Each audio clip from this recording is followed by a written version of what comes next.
Right, today is Saturday, November 2nd, I believe, 2024. Today's quick project is we're going to be prepping these 59 fenders for paint here soon. These fenders are rock solid. There was zero rust repair done on these fenders, which is kind of a gem. It's got the factory holes for the moldings. It's got this hole right here that he made. That's for a Trailmaster spotlight. And then he also has these holes right here for fuel injection emblem, 59 fuel injection. But we're not going with the Fuelie. We're going to go with a modern fuel injection. But so they already drilled all the holes. The inside of the fenders are Raptor liner. You want to come around. The inside of the fenders were prepped and sprayed with tinted Raptor liner, which is a silver tint because these fenders are going to go silver, so it kind of looks just like gray. But what we're going to do today is we're going to sand these in 600 grit wet. We're going to be using Mirka dry guide coat. I prefer Mirka over 3M. It seems like the Mirka sticks better to the surface versus the 3M. You can almost just dust it off. I really prefer the dry powder guide coat over rattle can. I mean, rattle can works, but this really gets everywhere. So I like to really heavy put the stuff on real heavy over the entire surface. So it's got the little applicator. It says Mirka dry guide coat. I think they make black and I think they make white also. So all you do is kind of get it on the applicator.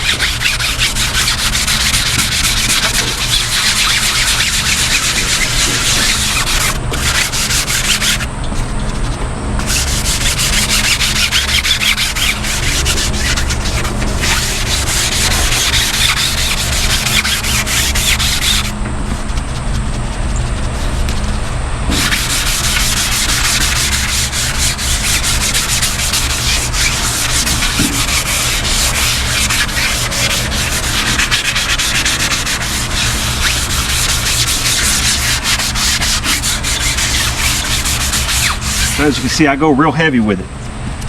Real heavy. The stuff is so cheap that, you know, why not?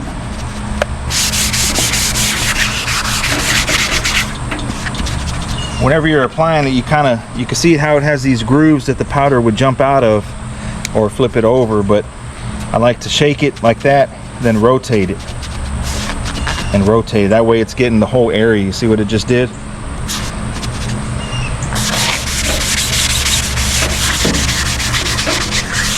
So we're going to go ahead and get both of these fenders covered in dry guide coat and bring you guys back. All right, we got a guest visitor here today. We got Big E. So quiz time. Why do you think we use guide coat? Do you know what guide coat is? It's for sanding purposes. Okay, why do you think we use it? So it could point out all like the dents whenever you're sanding. Good. So that would be at the early stages, in the bodywork stage. Why do you think we use it? Which is right, you had the right answer. Why do you think we use it at this stage? So that whenever we start wet sanding, we can really like find those spots that have like those dents and possibly get it out. Okay. Yeah. Also, we want to. So in this stage, we're going 600. At the 600 stage, if everything was done right in the stages prior, hopefully there shouldn't be any dents. The dents were fixed in the 180, in the 80-180 stage before the primer or whatever. So at this stage, what we're doing is we want to make sure that all the surface is scratched with the 600 grit. Okay. So that the paint has something to bite onto when we spray it. Because if you don't sand it, if we were just to take the fender like this, which is an epoxy primer, and just spray on top of it, it may look good, but the paint's not going to stick. It may stick a little, but if you go to wash it or pressure wash it or anything, or with the air hose or anything, it's going to peel off in sheets. So the paint needs something to bite into, which is the 600 grit scratch. So the reason why we do that is the guide coat is so that we make sure everywhere is sanded. Because if we didn't have the guide coat, then we sand here and then we might jump over here a little bit, and we may have missed this area right here where we didn't sand. You see what I mean? Or maybe around the hole, and you go to put your trim on or something and something happens, and then the paint lifts, you know, and then if you didn't sand around the hole and you didn't sand right here either, and the paint lifts, the paint's going to lift here too. So now you can have a big blemish. So basically it's for finding dents, and it's for making sure that you sand the entire surface. That's why I like to cover the entire surface. Like, this is good, but some people might take a rattle can black spray paint and just kind of and didn't really get up in here, didn't really get right here, didn't really get right here. You see what I mean? They kind of just did a once over. That's why I like the powder, because it really gets everywhere. So a little tech tip, I prefer powder dry guide coat versus rattle can. So what we're going to do now is get ready to wet sand. All right, so we're getting ready to wet sand this now. We got some Duragold sandpaper, which isn't really my favorite. I prefer Sunmite, but Duragold does the job. We got a motor guard block. These are available on eBay, and why I like this block is it's two-sided. So this side is real firm, and then this side is a little softer, and it has these circles, and I like these circles because they're cutting edges. So if you imagine this block right here, this has 4 cutting edges, right? But on this side, look how many cutting edges it has. And by cutting, I mean that it can actually grip and dig into the surface to sand it. So a lot of cutting surfaces, it's also softer. So at this stage, like I said a minute ago, the panel should be already straight. So I don't use really long blocks.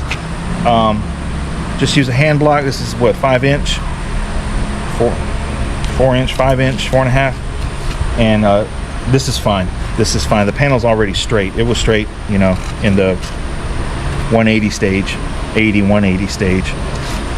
So Duragold paper, wet, and all we're gonna do is sand until we erase all the guide coat. Pretty easy. You can get this one too. Pretty good body work, huh? We'll see. Alright. It's good. Now, I'll show you. I like, when I sand, I like to kind of use this edge. And you use the whole block, but I grab it like this.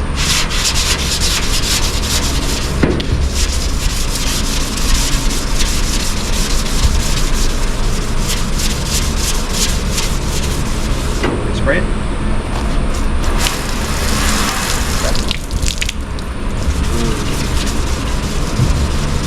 In fact, you use that hose, I'll use this one. And you might have to, wet it is to go a little bit. Keep the paper from.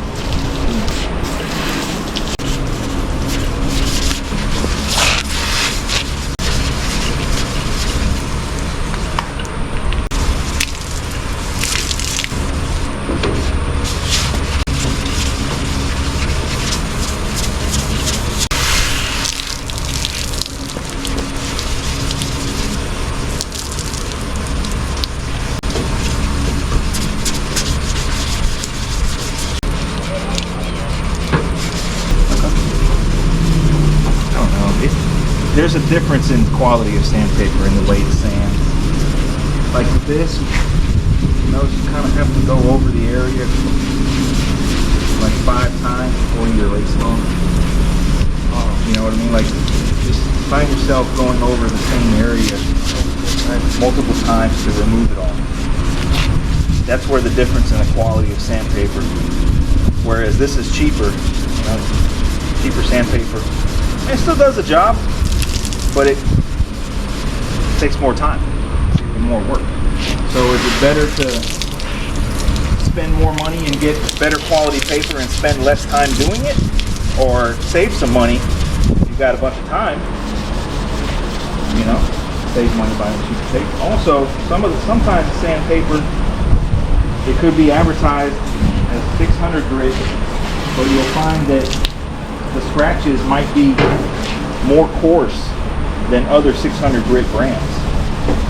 So you think you're sanding at 600, but really it's rougher. You know, it might be more equivalent to 400. And if your paint, so you know that the higher the number, the finer the grit. Okay. So if your paint is designed to go over 600 grit scratch, so the paint could be designed to cover. When I say cover, that means the paint fills the scratches so they're no longer there. Because right now, even though you don't see scratches, we're scratching with 600 grit. So the paint might be designed to cover 600 grit scratches with 2 coats. Okay? Now, if your sandpaper is cheap quality and you're actually sanding more like something around like 460, and you spray 2 coats of paint and you still see scratches. See what I mean? Yeah, so now you have to spray a 3rd coat, or maybe even a 4th coat. And if the paint is $700 a gallon, you're spending more money. You see what I mean? So on solid colors, you can get away with 400 grit. 400, not 600. Metallic, you want 600. And the reason is, if you spray metallic over 400, those scratches are deeper. Okay?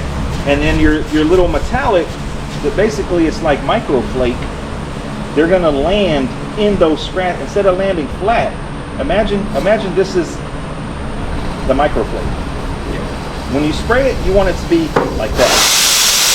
You want it to be flat, flat, flat, flat, flat. If you got coarse scratches, it's gonna land like this in the scratch. We're talking about microscopic level. It's gonna land like this, this,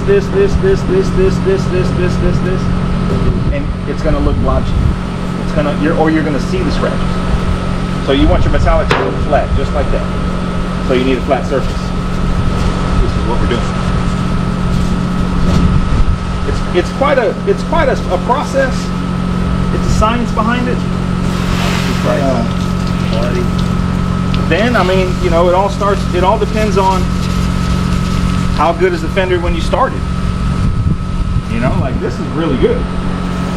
This didn't have hardly no dents. It didn't require any patches. You know, so this is a good quality start. Sometimes you get a fender that you had a lot of repair, you had a lot of filler. You know, you had to do some patches, brush repair, and the start isn't as good. And if the start isn't as good, the finish ain't gonna be as good. The finish is only as good as the start. Is that right, John? All in the prep. That's why You can have the most expensive materials. you have 4 prep. Don't even matter. And or you know, you can. I mean, we're doing this right here in the backyard. We don't have $100,000 shop with all these tools and stuff. We're using water, sandpaper, and that's it. And a block. Sure. And really, around these areas, you really don't need the block. You can do it by hand. In this area right here, you can do it by hand. You know, I like to get the majority of it with the block and then finish it off just by hand, because we're really not removing a whole lot right now. As you can see, we haven't even broke through. Yeah, the reshaping phase is over. Yeah. Right now we're just making it smooth. Yeah, buddy. So what I like to do is when I feel that the paper might be getting a little dull, is when I take it off the block and I use it for the areas where you can't get the block to. You know what I mean? It's still good. The paper still has some life to it. Get it like right here. Yep, like that little ridge right there. That's what I'm about to do.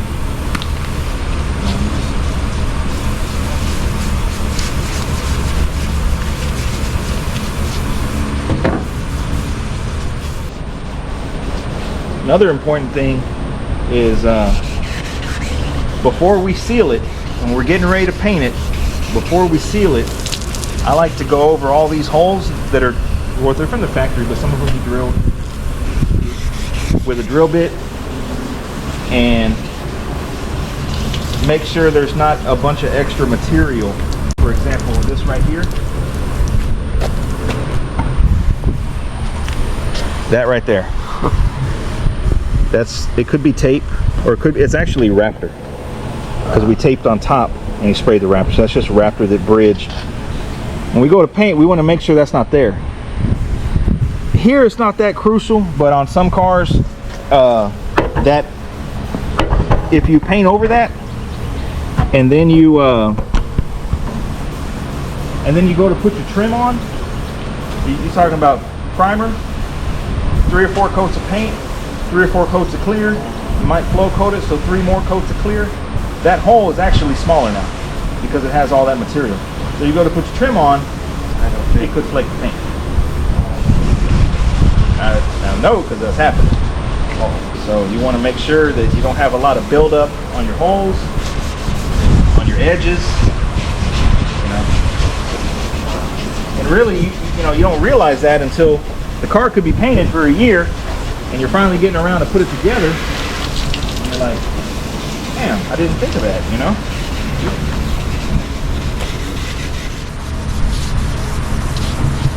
Yeah, so like I say, man, for areas like this, it's okay to do it by hand, man. Yeah. But as you can see right here,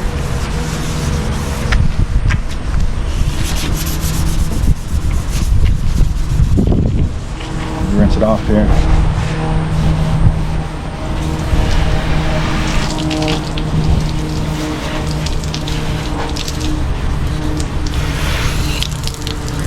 Was all about space in the 50s. So many shapes to this fender, it's crazy. So right now the guide coat is about 99% removed for the top, and while it's wet, you can kind of get an idea of the body of the, how it's going to look. Streamline.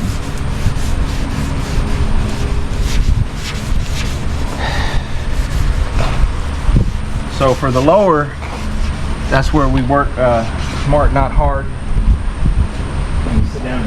Yeah, get you a stool.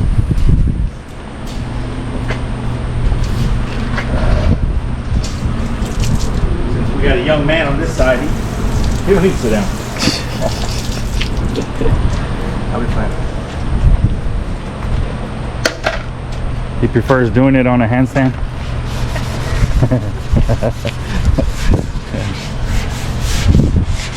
Dad, look at me, Dad. So yeah, like I was telling him a minute ago, is once you think that the paper is dull, by using the block, I still like to use it on, edges. On the edges. Still good.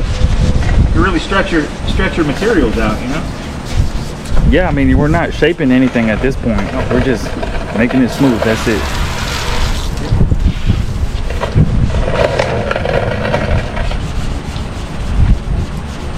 And you could do it with a DA, but yeah, not with this shape. Yeah, I wouldn't recommend DA for this type of shape. Maybe something flat, like a trunk or something like that. You can get away with it, especially if you use an interface pad. If it has a little bit round to it, because not everything is completely flat. So we get a round block. Yeah, round blocks are nice, just for that inside.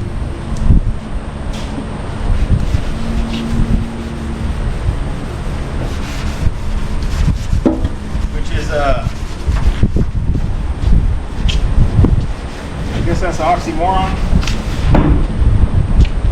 What Round part? block. Yeah, it is.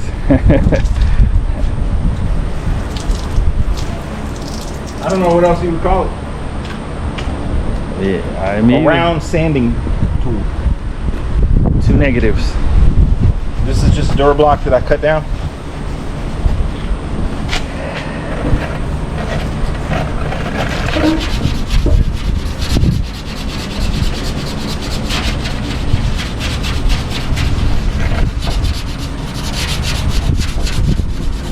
You know, so when people say,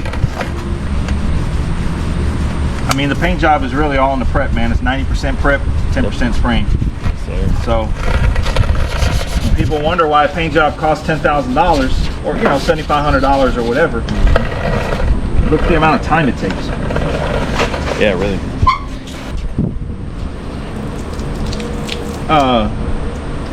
Would you recommend Durablocks?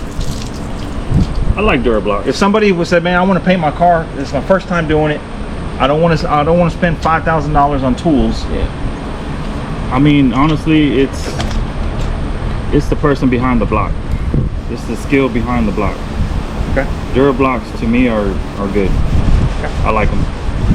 Is there better blocks? Yes. Do they cost twice as much? Yes. Okay. So I think a good starter kit would be a Little Durablock kit. yeah, the assortment they sell. You can get it for like $100, and it comes with like 7 blocks. I think that's how everybody starts. Sure. Yeah, I got an assortment of them, and I still use them. Sure, I'm using it right now. Yeah. On a $100,000 lowrider. Yeah. Maybe not that There's a lot of fancy stuff out there, but I mean, honestly, it's the person behind it. Person behind it. You know what you're doing, man. You make it work. You don't need fancy stuff.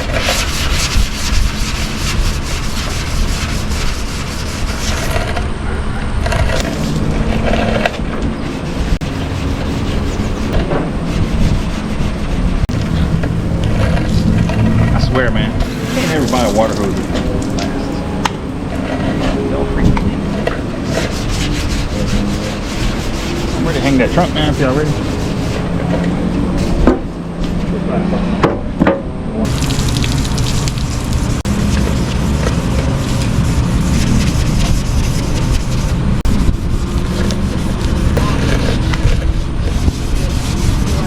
Yeah, 55 and up community, Pasadena.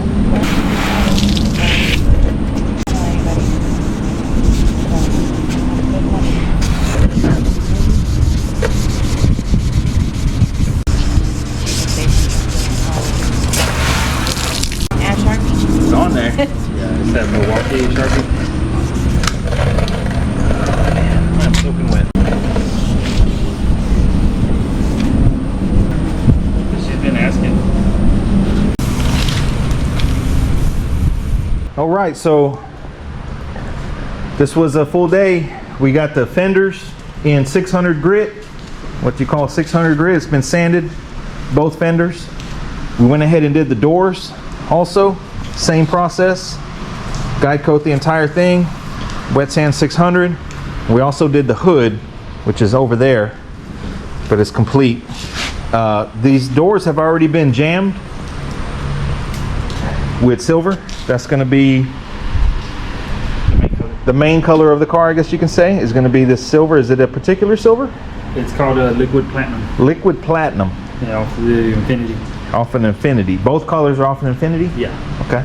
Oh, excuse me. So the doors have been jammed. They look great. Bottom of the hood is also painted. The bottom of the hood is painted too. So, what'd you think? Enjoyed the process. He enjoyed the process, man. I like that. I like that. A little bit of breakthrough here, but not much. So these things have been epoxy only. No 2K primer, no poly primer, Nope. just epoxy and a little bit of filler. Very little filler. Okay. Skim coat. So this is the car. You guys seen it. This is the secondary color, which is a pita. A pita. But yeah, so the plan is, let's see. We got to paint the trunk, the charcoal, And then the quarter panels and the firewall need 600, the same process we just did. And we're ready for paint. Yep. I'm ready to spray this silver, man. Yeah. I'm ready. It's basically kind of look like the epoxy. Yeah. It's just A really glimmery, shimmering epoxy. bright. Yeah, it's just really bright. It's gonna look good next to that 60. What's 60? That car's gone. No. Out to the other girl. All right, man. So hope you guys enjoyed this process. This process it doesn't cost, the sanding part of it didn't cost any money. Just some sandpaper. We use the Duragold, which I mentioned is not my favorite, but it still got the job done. So that's a testament to you don't got to buy all expensive materials to get a good result, and this is going to be a good result. So hope you guys enjoyed this process here. Y'all stay tuned for the next one. I think the next one we're going to be sanding the shell. Then after that we'll be painting. Anything you want to add? No, that's it. Pretty good day. Pretty good day, man. Y'all stay tuned for more work. Thanks for watching.